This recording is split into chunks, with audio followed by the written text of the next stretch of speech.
માર્ગે ચાલવાનો જે પથ બતાવ્યો, જે દિશા બતાવી, એની પર આપણું ગુજરાત કે ભારત નહીં આખું વિશ્વ ચાલવા માટે આજે તત્પર છે. આખા વિશ્વના લોકો ગાંધીજીની પ્રતિમા મૂકે છે, એનામાંથી પ્રેરણા મેળવે છે. એની સામે આ ભારતીય જનતા પાર્ટીની સરકાર જે આરએસએસથી ચાલે છે, આ નાથુરામ ગોડસેના વારસો આજે ગુજરાતમાં ગાંધીનું સન્માન કરવાને બદલે, ગાંધીજીના સન્માન માટે આહવાન કરવાને બદલે ગોડસેની વાહવાહી કરતા જે નાટકો છે એને સરકાર પરમિશન આપે છે.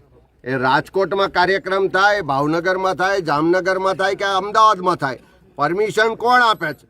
આ ભાજપની ડબલ એન્જિન સરકાર આપે છે. અત્યારે કદાચ હું માનું છું કે જો આપણા સરદાર સાહેબ દેશના ગૃહમંત્રી હોત તો આવા નાટક કરવા વાળાને તો ક્યારનાય જેલમાં મોકલ્યા હોત.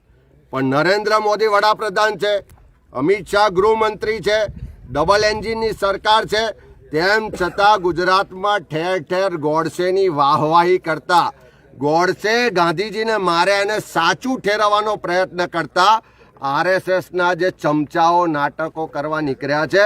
હું એ બધા જ લોકોને કહેવા માગું છું કે આ ગાંધીનું ગુજરાત છે ને, જ્યાં સુધી કોંગ્રેસ છે, જ્યાં સુધી ગાંધીની વિચારધારાને વરેલા લોકો આ ધરતી પર છે, એક પણ નાટક થવા નહીં દઈએ.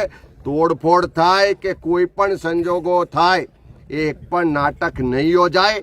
અને આ જે સરકારમાં થોડી ઘણી પણ શરમ હોય તો ભલે તમે ગોડસેની વિચારધારામાં માનતા હોય, ભલે તમારા આકાઓ જે આરએસએસના છે એમના ઈશારે આ થતું હોય ને તમારાથી બોલાતું ના હોય, પણ ગાંધીના ગુજરાતમાં રહો છો, ગાંધીના નામે રાજકારણ કરો છો, એમાંથી થોડી ઘણી પણ શરમ હોય તો સરકાર આની પર બેન્ડ લગાવે. નહીં તો કોંગ્રેસ પાર્ટી ને ગુજરાતના ગાંધી વિચારના વાહકો એક પણ જગ્યાએ આવા નાટકો થવા નહીં દે. અને એના માટે જે પરિસ્થિતિનું નિર્માણ થશે એની સંપૂર્ણ જવાબદારી આ ભાજપની સરકારની રહેશે.